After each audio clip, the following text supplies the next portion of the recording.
Have you ever thought that maybe, just maybe, this constant chase to be smarter, to know more, is actually a trap?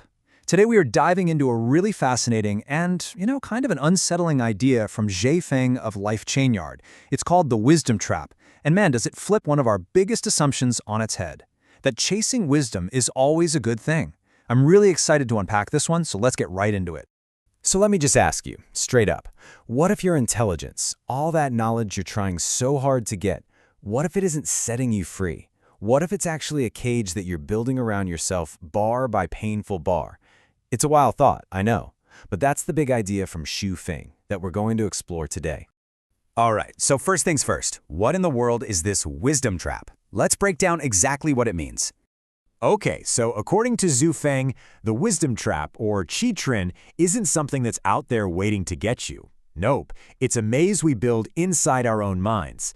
It's that constant, nagging drive to be smarter, to be richer, to be more important. All the things we're told will make life better, but which, from this point of view, just pull us deeper and deeper into a total illusion. Wow. Okay, this slide just lays it all out, doesn't it? From our normal, everyday perspective, a wise person is sharp, they're successful, they've got it all figured out. We look up to them. But from what the source calls a celestial view, that exact same person is seen as a complete fool. It's like the whole game we're playing is based on a massive misunderstanding of what really matters. And to really drive the point home, Zhi Feng uses this incredible metaphor. The person we call wise, the one who's always scheming and planning, is basically a circus clown. Yeah, sure, they make the show of life more interesting with all their clever tricks, but at the end of the day, it's just a performance. It's a distraction from what's actually real. So, if wise people are trapped, what are they trapped in exactly? Let's dive into that next and explore this idea of a world of illusions. This idea isn't coming out of nowhere. It has deep roots in ancient philosophy. The Diamond Sutra, which is a huge deal in Buddhism, tells us that everything we chase in the physical world, it's all temporary. It's not real in a lasting way. It's like a dream or a bubble. It might look real and feel real for a moment, but poof, it's gone.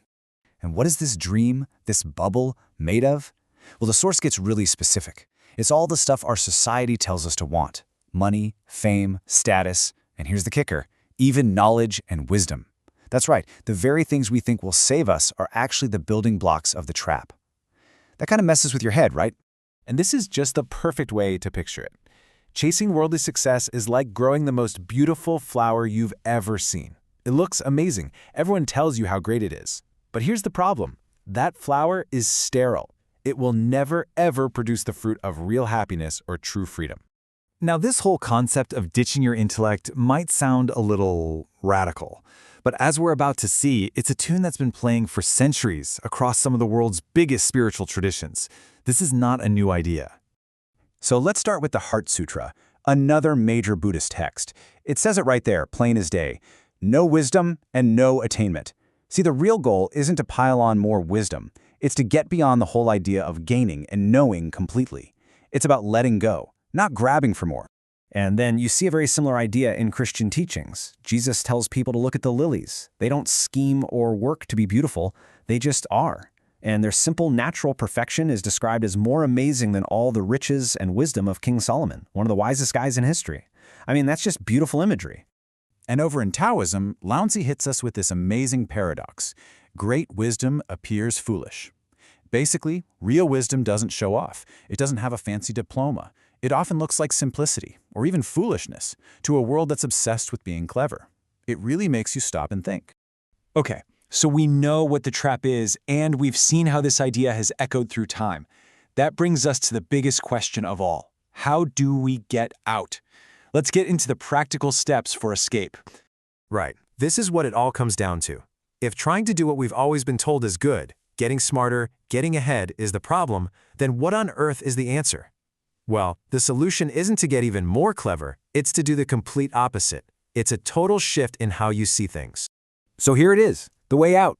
It's basically a three-step journey.